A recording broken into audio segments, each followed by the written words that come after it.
Dito ka na muna para mabantayin mo mga kilos namin ni Jace. Kahit dito na lang ako sa sala matulog, alis lang sa akin. Hanggang sa makapanganak lang ako. At kumain ka sa gusto niya, Jace? Actually, hindi na rin ako na. Pati si Raman, Papa. Nag-decide kayong lahat ng hindi pinapaalam sa akin? Wala man ang humingi ng opinion ko? Hindi. Bigla lang din kasi. Hindi ko naman alam na darating si Teya eh. Eh di sana itatawag mo muna ako, di ba? Kaya nga nag-uusap panta ko ngayon, di ba? Eh para saan pa nag-uusap tayo kung nakapag-decide na naman kayong lahat? Ano bang silbi ko dito? Love, please. Bumili ka muna, baby. Maayos na natin ngayon ang dapat ayusin. Kaya please naman. Maging matipasa si Papa ko. So, mature ka na niya? Kasi nakapag-desisyon na hindi hinihingi yung opinion ko? Ganun ba yun? Hindi. Kaya nga tayo nandito ngayon para solusyonan ang problema ko. Sinabi mo sa akin na ayusin ko to, di ba? Ito na nga. Inaayos ko na. Huwag na kayo magtalo. Hahanap na lang ako ng apartment ko pwede matulog hanggang sa makapanganak ko. Tamot nga namang tingnan kung dito ako sisiksik. O tapos, si Jason magpapayag ng upa sa apartment mo. Oo. Ganoon na lang ang gagawin namin. Hindi ka na rin nag-iisip na kung ano-ano dyan. Kasalanan ko ba kung bakit ako nag-iisip na kung anong-ano? Sige na. Iyahat ko na lang siya ng apartment. Hindi na, Jace. Ako na lang. Nakabala na yung naibigan ko sa'yo sa girlfriend mo. Ako na lang ang maghahanap ng tutuluyan ko. Basta huwag mo lang kalimutan ang suporta sa bata hanggang sa masilang ko siya. May sinabi ba akong umalis ka? Walang aalis. Kung nakapag-decide na pala sila na dito ka muna tumira, eh di go! Baka mamaya mapahamak ka pa sa kahahanap mo ng apartment mo. Kasalanan ko pa. O bakit ganyan kayo makatingin sa akin? Hindi pa naman ako ganun kasama para hindi isipin ang kapakanan ng bata, ano? Oo, galit ako sa inyong dalawa. Pero labas doon ng bata. Sigurado ka ba? Oo. Pero alamin mo kung saan ka lumugan. Huwag mo kapusuhin ang kabaitan ko. Maraming salamat, Berlin. Pangako, masilang ko lang itong bata. Ipapaubaya ko na siya sa inyong dalawa ni Jace. At hindi niyo na ako makikita kahit kailan.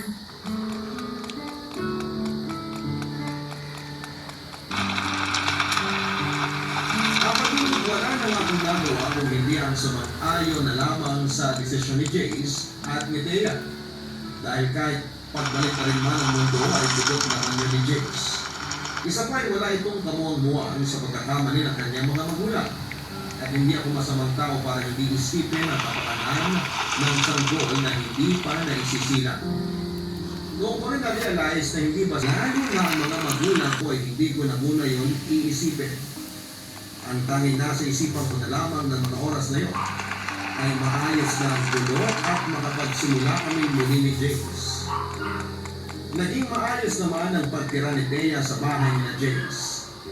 At totoo sa mga sinabi nito ay tanging masisilungan at suporta lamang ang gusto nito mula kay Jace hanggang sa ito ay makapanganak.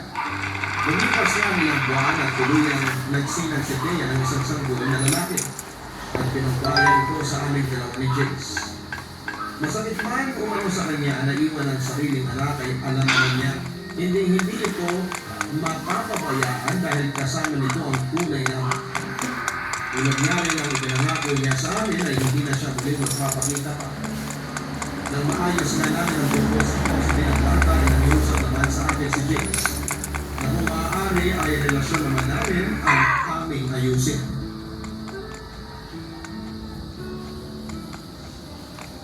Love, Akala ko ba pupunta tayo sa mall para mamili ng mga gamit ni Baby Lia? kumain na tayo. Gusto ko rin ang pag-usapan na tayo. Ano pa gusto kong pag-usapan natin? Ito pa rin sa akin dahil sa pinaka. Sa totoo lang, hindi ko naman agad makakalimutan yung mga nangyari, Jace. Nag-recover pa rin ako hanggang ngayon. Paulit-ulit kami hihingi ng patawad kung kinakailangan. Pero sana, nakakatuloy pa ka. Napag-usapan na natin to, di ba? Oo, hindi madali, pero susubukan ko. Dahil wala namang kasalanan yung bata sa lahat ng nangyari eh. Salamat. Pero sana, tuloy pa rin ang pagpapakasal mo sa akin. Alam ko mahirap ang hinihiling ko. Pero mahal kita eh. Alam mo, Diyos, na ikaw lang ang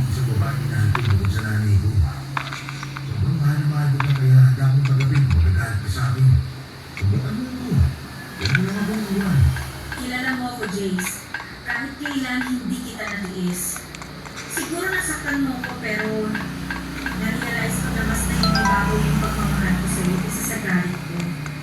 Mas natatakot ako na mawala ka sa akin. Siguro nga tama ka na ito na yung pagsubok na binigay sa atin ng Diyos. Mami, wait lang. Mami, wait lang. Hindi natin kakalanin. Darahanan lang natin ang pagsubok mo. Gagawin ko lahat para mapatawad nila ako. Kahit pa mag-back to zero ko sa panliligaw sa'yo at sa kanila. Hindi mo na kailangan gawin yan. Alam naman nilang mabuti kang tao at naging tapat ka sa akin. Sila na nga rin mismo yung nagsabi na sadyang may mga bagay na hindi natin kontrolado at nangyayari na lang. Pero may kasalanan pa rin ako sa nangyari. Maraming parang nagpawas ako sa akin. Jace, tapos mo yun. Nangyari na. Hindi na tayo dapat nananatili sa isang bagay na parte na lang ng nakaraan. Maraming salamat sa kumulama sa akin. Mahal na mahal kita, kaya handa akong tanggapin ka sa kabila ng mga nangyari. Pasensya na rin ako kung may mga nasabi ako kung hindi maganda sa'yo. Naiintindihan kita lang. Alam ko naman kung bakit mo nasabi yung mga nasabi mo. Dahil alam mo nang matinding galit at hinanakit. Oo, pero meron akong mga nasabi na hindi naman talaga dapat. Kaya sorry pa rin. Kaya mo yun. Wala na yung sa akin. Ang importante na lang, ay ayos na ako. Ayusin muna natin ang dapat ayusin bago tayo magpakasal. Buha tayo ka naman kasi sa akin. Ay, magagawa ko. Mahal na mahal kita eh. Pero unahin muna natin makabinyagan si Liam. Ang problema, paano natin ipapaliwanag sa lahat kung kaninong anak yun? Kawawa naman siya kung palalabasin natin pinampun lang natin siya. Ayos na ba sa'yo kung sabihin ko sa kanila anak ko si Lia? Walang problema sa akin. Mas ayoko naman na itago mo siya. May karapatan siya dahil anak mo siya. Huwag mo kong intindihin kasi mahal na mahal kita. Handa ako sa lahat ng sasabihin nila at ng ibang mga tao. At kung talagang totoong tao sila at kaibigan sa atin, hindi nila tayo huhusgahan. Tama ka dyan. Pangako mo sa'yo, babawi ako. Wala kang dapat bawiin. Ang mabuti pang gawin natin, ibuhos natin lahat ng taling at pagmamahal kay Liam. Dahil ikaw lang ang magulang mo ngayon. Bakit sa mga parang ako lang magulang na? Ikaw na ang nanay mo ngayon. Hindi naman kita pipilitin magpakananin sa kanya eh. Subukan mo lang. Hindi ako mamangako ha, pero susubukan ko.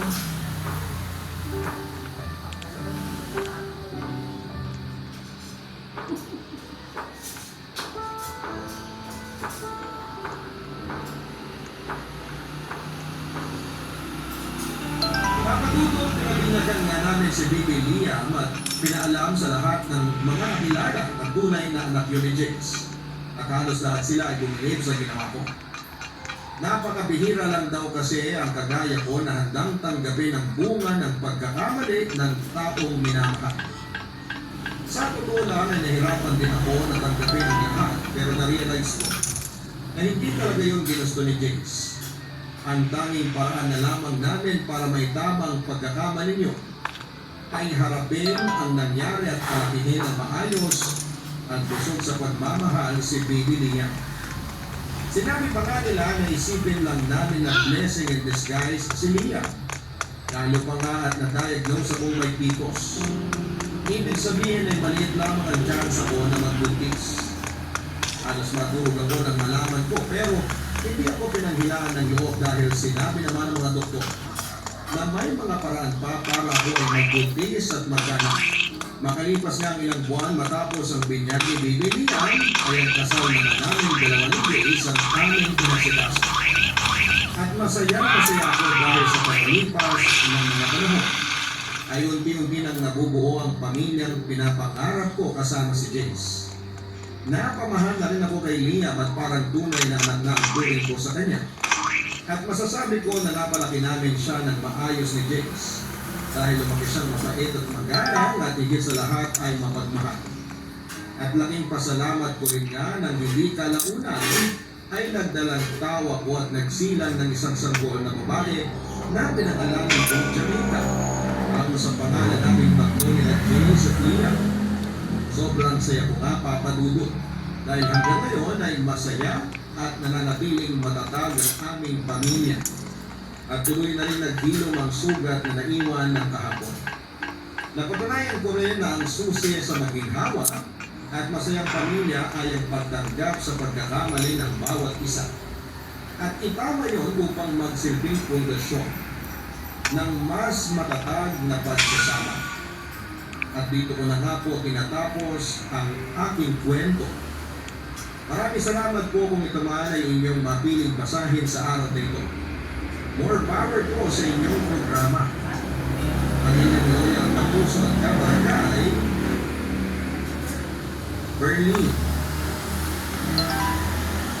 Maraming salamat, Berlin, sa pagbabahagi mo ng iyong kwento ng puno ng tapang at pagmamahal. Tapang na tanggapin ang pagkakamali ng taong labis mong minamahal.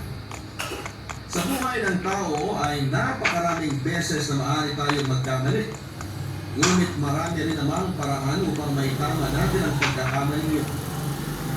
Kapag mahirap nga ang magpatawad at tumanggap ng pagkakamali, ay lagi sanang malaig sa atin ang pagmamahal. Nang sa gayon ay maibigay natin ang pagpapatawad at pagtanggap Oh my gosh. Hanggang sa muli ako po ang inyong si Papa Dudut sa mga kwento ng pag-ibig, buhay at pag-asa sa Barangay Love Stories number 1. Mga kwento ng pag-ibig, kwento ng pag-asa, at mga kwento ng buhay. Dito, sa Barangay Love Stories.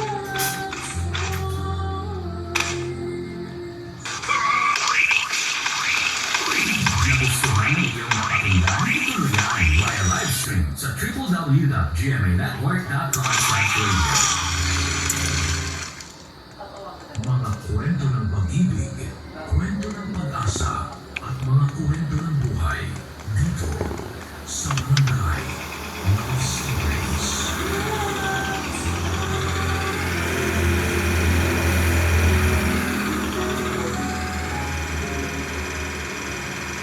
Hindi lahat ng nakasanayan ay hindi na pwedeng magbago. Maraming bagay sa mundo ang magugulat ka na lamang dahil ang inakala mong wala ng pag-asa ay nagagawan pa pala ng paraan. Naniniwala ba kayo gaya ng isang wasak na gamit ay maaari pang makumpuni at muling mapagana ng tama? Kaya di marahil ang para sa isang tao na inaakala mo hindi na magbabago ay meron palang darating para ayusin ang kanyang ligo-ligong buhay. Ang inyong pamapakinggan ay ang kwento ng isang lalaki na mapagmahal. Siya si Richard. Maaaring nagagalit subalit nagtataglay ng kakayanang magbigay ng unconditional love. Kilalanin natin siya at ang kanyang kapatid na si Rick. Nakabaliktaran ang kanyang ugali. Ano kaya ang magagawa ni Hannah para sa magkapatid? Pakinggan natin ang kwento na maaaring magbigay sa atin ng lakas, pagmamahalan at pag-asa. Dahil sabi nga, hindi pa tapos hanggang hindi pa talaga natatapos at hindi pa huli ang lahat. Dito lang ito masusundan sa mga kwento ng pag-ibig, buhay at pag-asa sa nagugunang Barangay Love Stories. Dear Papa Dudut, ako po si Richard, 42 years old, single. Nangyari ang ikukwento ko noong nasa edad 35 lamang ako. Kaya ang kwento ko po